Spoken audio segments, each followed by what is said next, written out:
టీఎంసీల నీళ్ళు ఆల్రెడీ ఎస్ఆర్ఎస్పీలు వచ్చినాయి.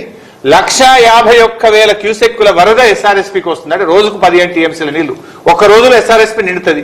నువ్వు వరద కాలువ ఓపెన్ చేసి మిడ్ మానేర్ ను ఎల్ఎండి నింపవా? ఎందుకు వరద కాలువ ద్వారా నీళ్లు వదులుతలేవు? అసలు మంత్రి నీళ్లకు మంత్రి ఉన్నాడా? ఈ ముఖ్యమంత్రికి సోయి ఉన్నదా? ఎస్ఆర్ఎస్పీ నిండితే మళ్ళీ ఆడ గేట్లు ఎత్తి సముద్రంలోకి వెళ్తావా? ఆడు మిడ్ మానేర్ లో 30 టీఎంసీల మిడ్ మానేర్ లో ఆడ ఉన్నది 10 టీఎంసీలే, ఇంక 20 టీఎంసీల నీళ్లు పడతాయి.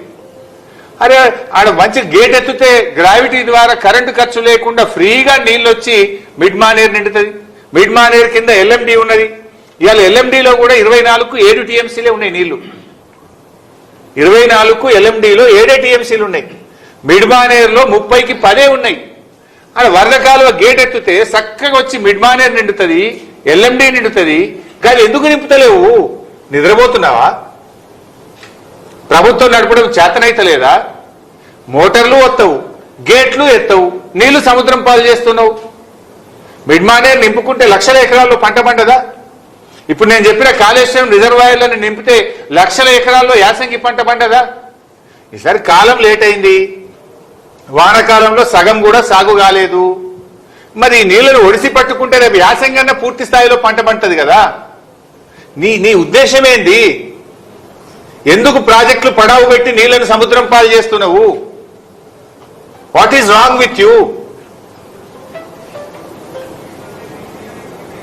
వెంటనే మేము 2 విషయాలు డిమాండ్ చేస్తున్నాం. తక్షణమే రోజుకు 2 టీఎంసీల నీళ్లు తేవచ్చు ఎల్లంపల్లికి. 7 మోటార్లు ఉన్నాయి ఎల్లంపల్లిలో. 7 మోటార్లు నడిపితే 22,000 క్యూసెక్కుల నీళ్లు మిడ్ మానేర్కి వస్తాయి. ఎందుకు 3 మోటార్లే నడుపుతున్నావు? ఎందుకు 3 నడుపుతున్నావు?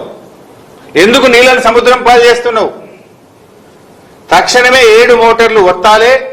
2 టీఎంసీల నీళ్లను మిడ్ మానేర్కు, మిడ్ మానేర్ నుంచి రోజుకు 1 టీఎంసీని అన్నపూర్ణ, రంగనాయక సాగర్, మల్లన్న సాగర్, కొండపోచమ్మ సాగర్, బస్వాపూర్ రిజర్వాయర్లకు తేవాలే. యాసంగి పంటలో లక్షలాది ఎకరాలకు నీళ్లు ఇయ్యాలని చెప్పి మేము కాంగ్రెస్ ప్రభుత్వాన్ని డిమాండ్ చేస్తా ఉన్నాం. ఎస్ఆర్ఎస్పీ వరద కాలువ గేట్లు ఎత్తండి, వరద కాలువ ద్వారా మిడ్ మానేర్ నింపండి. మిడ్ మానేర్ నుంచి ఉన్న కాళేశ్వరం మోటార్లను ప్రారంభించి అన్ని రిజర్వాయర్లు, చెరువులు, చెక్ డ్యాంలు అన్ని కూడా నింపాలని చెప్పి మేము ప్రభుత్వాన్ని డిమాండ్ చేస్తున్నాం. ఇక్కడ అర్థం చేసుకోవాల్సింది ఏంటంటే అన్నపూర్ణ అయినా, రంగనాయక సాగర్ అయినా, మల్లన్న సాగర్ అయినా, కొండపోచమ్మ సాగర్ అయినా, బస్వాపూర్ అయినా వర్షపు నీటితో నిండేటి కావు ఇవి. These are the artificial reservoirs. ఇవి మోటార్లతోనే నింపాలి, వర్షపు నీటితో నిండవు. ఇది నింపి పెట్టుకుంటే వానకాలంకి ఏమైనా తక్కువ పడితే వానకాలంకు వనికి వస్తుంది. లక్షల ఎకరాల్లో యాసంగి పంట పండుతుంది. పోయిన యాసంగిలో 5 లక్షల ఎకరాల పంట పండింది. మరి ఎందుకు ఆపుతున్నావు? అది కళ్ళ ముందు నీళ్లు సముద్రంలో కుదరబట్టి ఏం గోసపెడతావు? రైతుల్ని ఎరువులు ఇయ్యక గోసపెడతావు, పంటల బీమా లేక గోసపెడతావు, వ్యవసాయ పనిముట్లు అంతకే అసలే ఇయ్యవు. ఆ ఉన్న నీళ్లను సముద్రం పాలు చేసుడేంది? ఇలా నువ్వు చేసే కష్టమేంది నాకు అర్థం కాదు. కరెంటు ఫుల్లు, నీళ్లు ఫుల్లు, కట్కొత్తుడే కదా.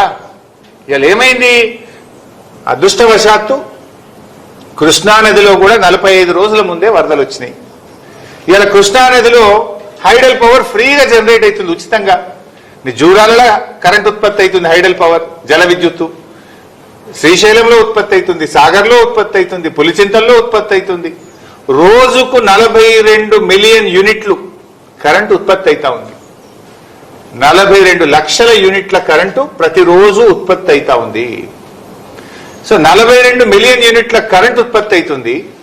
వరద ప్రవాహం ఉంది. మరి నీకు వచ్చిన కష్టమేంది? కట్టుకోతుడే కదా.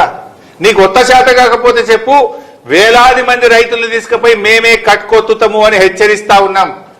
మర్యాదగా ఇస్తారా? రైతుల్ని తీసుకుపోయి మమ్మల్నే కట్టుకొత్తి నీళ్లు తెచ్చుకోమంటారా? నీకు ఉన్న ఇబ్బంది ఏంది? నీళ్లు ఫుల్లు, కరెంటు ఫుల్లు, కట్టుకొత్త శాతం అయితే లేదా? ఎందుకు రోజుకు 2 టీఎంసీల నీళ్లు తెస్తలేవు? వ్యవస్థ కాళేశ్వరం ప్రాజెక్టులో రోజుకు 2 టీఎంసీల నీళ్లు తెచ్చే వ్యవస్థ కేసీఆర్ గారు చేసి పెట్టిండ్రు, బీఆర్ఎస్ ప్రభుత్వం చేసి పెట్టింది. ఎందుకు నీళ్లు తెస్తలేవు? ఎందుకు మోటార్లు ఎత్తుతలేవు? బిడ్డ నువ్వు గీట వెంటనే ఆన్ చేయకపోతే నీళ్లను సముద్రం పాలు చేస్తుంటే బీఆర్ఎస్ పార్టీ చూస్తూ ఊరుకోదు.